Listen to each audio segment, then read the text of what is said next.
Have you ever watched an episode of your favorite medical sitcom on TV and wondered what it would be like to experience a real-life traumatic experience?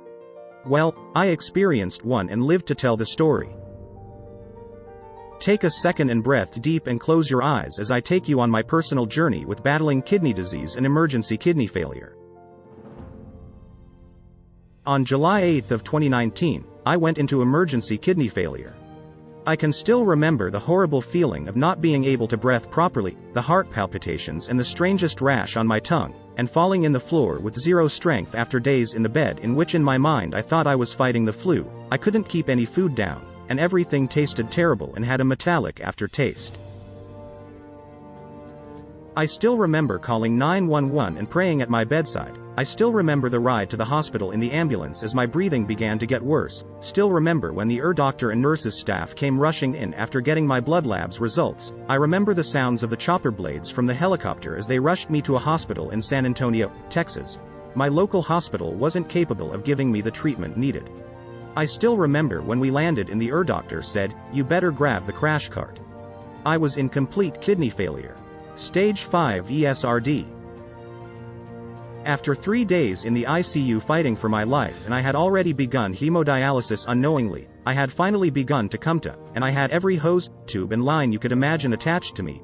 I tried to speak but couldn't due to being intubated. What a scary moment it was. I wanted to speak but couldn't, and my family wanted to communicate, so I resorted to hand sign language. My sister is hearing impaired. I remember my mom speaking to me and my family wife Melissa, son Jet, and daughter Mackenzie. She was holding my hand, so grateful for my loving family. You see, I had put them all through a nightmare and I was responsible for this whole traumatic episode. I spent 3 days in that ICU. I then graduated to a normal standard hospital room. I spent 2 weeks in total there at Methodist. During my stay I had a lot of time to think and reflect on what had got me here. And what course in life caused this.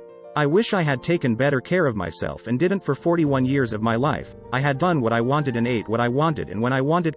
I had neglected doctors and caring for my type 2 diabetes and hypertension, top 2 reasons for kidney disease, for years, due to anxiety and white coat syndrome. I had to do some soul searching in the hospital. I had to come to a realization of acceptance, forgiveness, for myself and other traumatic events in my childhood, and most of all I had to be willing to change. In the 2 weeks stay, I received renal dietary instructions, had a permcath, a central line for hemodialysis, installed, and to say that it was all overwhelming is an understatement. I had to adapt quickly and give up foods and bad habits that I was addicted to for many years, as I left the hospital unknowing that this journey had just begun for me and not knowing what to expect.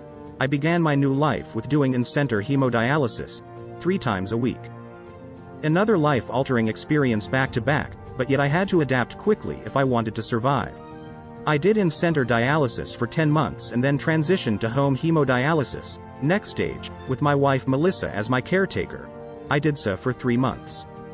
I did dialysis for 13 months in total until my miracle gift of life of transplant, thankful to my donor and my donor family, rest in love, Scott, the 11th of August 20. After that, during my recovery, I started Hope with Jonathan live streaming show and podcast based on my near-death experience to bring awareness and help other kidney patients in need of a living donor.